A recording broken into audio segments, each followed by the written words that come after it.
Inflation کی یا عوام کی زندگیوں کے حوالے سے اگر ہم بات کریں تو 2022 آپ کی نظر میں کیسا رہا؟ پہلی بات تو یہ ہے کہ آپ کو لوگوں نے بہت بددعائیں دینی ہے. آپ نے کہا صرف بھاری رہا, خدا کے لیے تباہ کن رہا 2022 عام آدمی کے لیے. آپ کا 5 سال آپ کم زندہ رہتے ہیں بنگلہ دیشیوں سے آج. ہائے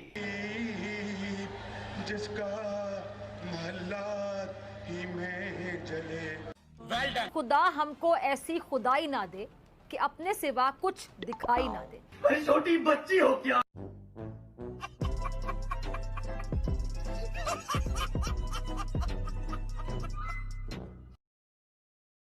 انڈیا والے اب یہ دھرمیندر گورو انڈیا میں ٹوٹل کلپ یہ چلاتے رہتے ہیں, پاکستان پیچھے رہ گیا. جا دیہڑی لگا, تیرے باپ کو موبائل لینا ہے, جا. ابے بھائی اگر تم اتنے آگے جا رہے ہو اور تم مرسیڈیز میں بیٹھے ہو, ہم سائیکل میں بیٹھے ہیں, تو تم کیوں بار بار بیٹھ کے پیچھے سائیکل کو دیکھ رہے ہو مرسیڈیز میں بیٹھ کے؟ تو بھائی لوگوں 2022 میں نے اور اپنے پاکستانیوں کے اتنے مزے لیے ہیں کہ پاکستانی پترکار بھی جو ہے نا مجھ سے اور آپ سے اب چڑنا شروع ہو گئے ہیں. یار پاکستانی پترکار اسٹوڈیو میں بیٹھ کر خود ہی کہتے ہیں کہ یہ دیکھو بھارت ہمارا دشمن نمبر 1 ہے. تو بھیا جب بھارت آپ کا دشمن نمبر 1 ہے تو آپ کے مزے دشمن نہیں لے گا تو کون لے گا؟ چین والے لیں گے, آپ کے ابو نہیں نا, بلکہ تو آپ کے ابو بھی مزے آپ کے لے لیتے ہیں.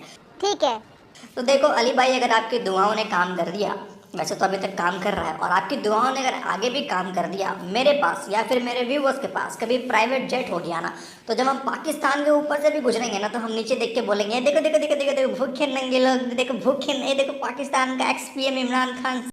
مہنگائی کی, انفلیشن کی یا عوام کی زندگیوں کے حوالے سے اگر ہم بات کریں تو 2022 آپ کی نظر میں کیسا رہا؟ پہلی بات تو یہ ہے کہ آپ کو لوگوں نے بہت بددعائیں دینی ہے. آپ نے کہا صرف بھاری رہا, خدا کے لیے تباہ کن رہا 2022 عام آدمی کے لیے. عام آدمی کے لیے نہیں ہے, لوور مڈل کلاس تو خیر اللہ کے فضل سے جو ہے وہ بالکل ایلیمینیٹ کر دی ہے ہمارے برسر اقتدار طبقے نے, لیکن مڈل کلاس جو ہے اس کا بھی بیڑا غرق ہے, اس کا بھی تباہی جو ہے بہت بری طرح سے ہے. اب تو 2 طبقے رہ گئے ہیں, یا غریب تر ہے یا امیر تر ہے. بیچ میں وہ جو میرے آپ جیسے لوگ تھے ان کا تو کباڑا ہو گیا ہے. اور اس سال کو اگر آپ تباہ کن سے بھی کچھ زیادہ اصطلاح ہے تو وہ استعمال کریں پلیز. آپ میں کہہ رہا ہوں آپ اپنا ریوائز کر لیں. آپ نے جو بھاری صرف کہا ہے نا, اس کو لوگوں نے بڑی گالیاں دینی مجھے اور آپ کو دونوں کو. Any way, having said that, 2022 ایک اعتبار سے نہیں بہت سے اعتبار سے اگر ہم اکانومی کی بات کریں تو تباہ کن سال ثابت ہوا ہے. لیکن اس کا کون کون ذمہ دار ہے اس کا احاطہ کرنا بہت ضروری ہے. اگر آپ کو یاد ہو جب عمران خان صاحب نے اقتدار سنبھالا تھا تو ایک بڑا پاپولر سلوگن تھا ان کا کہ IMF میں جانے کی بجائے میں خودکشی کر لوں گا. یاد ہے آپ کو عائشہ یہ جملہ؟ ہاں جی بالکل جی. اچھا, پھر اس کے بعد جب انہوں نے دیکھا کہ اس کے بغیر گزارا نہیں ہے تو پھر جو ان کے اکنامک ایرسٹوٹل ہیں اسد عمر صاحب, انہوں نے 3-4 مہینے لگا کے قوم کو یہ باور کرایا کہ نہیں IMF میں جانے کے یہ فوائد ہیں اور اس کے بغیر کوئی اکانومی سروائیو نہیں کر سکتی. لیکن میں آپ کو یہ بات بتاؤں کہ جو معاہدے کی ابتدا وہ کر کے گئے جاتے جاتے اس کے آفٹر میتھس اب ہم بھگت رہے ہیں, اور ابھی پتہ نہیں کب تک ہم بھگتیں گے. اس کو تو ایک طرف رکھ دیجئے, لیکن کیا آپ نے کبھی سنا ہے کہ کسی بنانا ریپبلک کے وزیر خارجہ نے بھی 2 صوبائی وزرائے خزانہ کو ساتھ ملا کے اپنے ملک کے خلاف ایک خط لکھا ہو IMF کو کہ ان کو پیسے مت دینا, ان کی کسی بات کا اعتبار مت کرنا؟ یہ بھی سیرا جو ہے PTI کی حکومت کے اور عمران خان صاحب کے سر ہے. جب اس قسم کی گھناؤنی سازشیں ہو رہی ہوں تو آپ مجھے بتائیے کس سے خیر کی توقع کریں, کسے وکیل کریں, کس سے منصفی چاہیں؟ یہ حال ہماری اکانومی کا ہوا کچھ لوگوں کی بدعمالیوں سے, کچھ لوگوں کی غیر ضروری فیصلوں سے, اور کچھ تباہ کن فیصلوں سے. ہمارے سیریس پرابلمز ہیں ہمارے اکانومی میں, اس لیے کہ ہم جو ایکسپورٹ کرتے ہیں وہ کم ہے, امپورٹ کرتے ہیں زیادہ ہے. اور ان مینی ویز آج میں نے ایک بڑا زبردست ایکسپوزے سنا تھا ہمارے اکانومی پر, اس سے ہمارا مفتہ اسماعیل سے. اچھا, وہ بتا رہا تھا کہ what is wrong in the Pakistan economy اور کیوں بنگلہ دیش نکل گئی ہے. اور بیسکلی اس نے کہا ایجوکیشن. اب آپ سوچئے جو بنگلہ دیش کا اسٹوڈنٹ ہے وہ 3 سال اہیڈ ہوتا ہے پاکستانی اسٹوڈنٹ کا, مانے کہ in terms of qualitative education.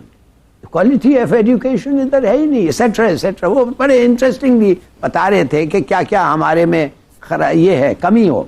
تو پاکستان کے اندر انفارچونیٹلی انڈیویجول سے لے کے اور ایز اے قوم ہم دن مطلب راتوں رات ہم اپنی معیشت کو 6% پہ لے کے جانا چاہتے ہیں, راتوں رات آپ جو ہے نا وہ اپنے سارے مسائل کو حل کرنا چاہتے ہیں. تو اسی لیے we end up in the real estate, we end up in kind of the gambling. اور اس کے بعد آپ کو پتا ہے کہ 2-4 مہینے کے بعد ہوتا یہ ہے کہ جو شروع میں گیمبلنگ کر کے جوا کر کے نکل جاتے ہیں, اور باقی بعد میں میرے جیسے آپ کے جیسے جو اس لالچ میں آتے ہیں کہ چلو ہم بھی کچھ پیسے لگا کے کما لیں, وہ پھنس جاتے ہیں.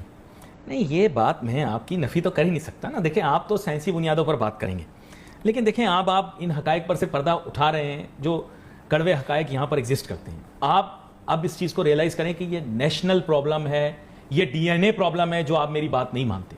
تو میں آپ کو بتا دوں یہ ڈی این اے پرابلم ان 4 ممالک کے ساتھ میں آپ کو اسٹیمپ پیپر پہ سائن کر کے دیتا ہوں, یہ 4 ممالک دنیا میں کبھی ترقی نہیں کریں. لیکن آپ کم سے کم میں نے آپ کو بتا دیا دنیا میں کبھی ترقی نہیں کریں گے. آپ کم سے کم جو 2 ملک ایسے ہیں جو ڈی این اے چینج کیا یا نہیں کیا, لیکن وہ پاکستان سے بہت حد تک بہتر ترقی کر گئے. انڈیا آپ کے سامنے, بنگلہ دیش بھی آپ کے سامنے, آپ ان کی کرنسی سے لے کے نہیں. ویسے تو سری لنکا کے بارے میں بھی لوگ مجھ سے لڑتے تھے کہ علی بھائی سری لنکا کا نام کیوں لے رہے ہو, تو بڑے اچھے لوگ ہیں. تو چلے ہمیں انہی سے سبق سیکھ لینا چاہیے کہ جن کے ڈی این اے ہمارے جیسے ہیں وہ ہم سے آگے کیسے بڑھ گئے. ہاں چیک کریں انڈیا والے. اب یہ دھرمیندر گورو انڈیا میں ٹوٹل کلپ یہ چلاتے رہتے ہیں, پاکستان پیچھے رہ گیا. ابے بھائی اگر تم اتنے آگے جا رہے ہو اور تم مرسیڈیز میں بیٹھے ہو, ہم سائیکل میں بیٹھے ہیں, تو تم کیوں بار بار بیٹھ کے پیچھے سائیکل کو دیکھ رہے ہو مرسیڈیز میں بیٹھ کے؟ تو کہنے کی بات صرف ہے, جب سسٹم ہی غلط ہے آپ کا تو آپ کیا کریں گے؟ ایجوکیشن انفیریئر, آپ کا 5 سال آپ کم زندہ رہتے ہیں بنگلہ دیشیوں سے آج. کیوں؟ اس لیے کہ آپ کا ایجوکیشن سسٹم کم ہے. Health suffers as a result.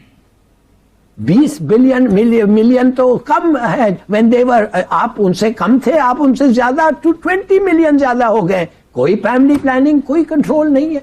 اگر آپ اس قسم کے, اور یہ نہیں ہے کہ آپ کو پتا نہیں ہے, سب کو پتا ہے کیا سٹیپس لینے ہوں گے. nobody is prepared to do it. وہ کہتے ہیں پاپولیرٹی ہمیں کم ہو جائے گی. اس گورنمنٹ میں بھائی کم ہو جائے گی. انٹرسٹ ریٹ مثال کے طور پہ اگر آپ سوچئے تو صحیح 1 منٹ کے لیے, اگر بڑھ رہا ہے ڈالر کا قیمت تو بڑھنے دیں. کیوں بڑھنے دیں؟ امپورٹس کم ہوں گے. ڈونٹ یو وانٹ, آپ امپورٹس اپنے کم نہیں کرنا چاہتے ہیں؟ یہ اس سے بہتر طریقہ کیا ہوتا ہے؟ نیچرل ریٹ کو جانے دیں اوپر, امپورٹس خود سے کم ہوں گے. نہیں, اس پہ آپ ڈالر پھینکتے ہیں, کم کر, اس پہ ڈالر ڈالتے ہیں مارکیٹ میں, ویلیوبل ڈالرز پھینکتے ہیں کہ کم ریٹ ہو, اور پھر کہتے ہیں کہ امپورٹ بھی نہیں کرو. اور ابھی بھی ہم سن رہے ہیں کہ آئی ایم ایف نے تلوار ان کی گردن پہ لٹکائی ہوئی ہے کہ آپ نے جو وعدہ کیا تھا لیوی جو ہے پیٹرولیم پروڈکٹس پر, اس کو 50% بنانے کا, وہ آپ نے پورا نہیں کیا ہے. دوسرا انہوں نے ہمیں کہا کہ جناب آپ نے اپنے ٹیکس کے اہداف حاصل نہیں کیے ہیں. تو وہ جو آئی ایم ایف سے ریلیف ملنے کی امید تھی وہ بھی ابھی ہوا میں اٹکی ہوئی ہے. مایوسی کا سال رہا عوام کے لیے, یقیناً مایوسی کا سال رہا نا. عوام تو رات تکتے رہے, اسحاق ڈار صاحب کی بھی رات تکتے رہے, کیونکہ دعوے بہت بڑے تھے. انہوں نے کہا میں آ کے یہ کر دوں گا, فلاں کر دوں گا, ڈھمکان کر دوں گا, ڈالر اس طرح سے نیچے آ جائے گا, مہنگائی اس طرح سے کم ہو جائے گی. تو ہوا جو ہے وہ ایکچولی کچھ نہیں.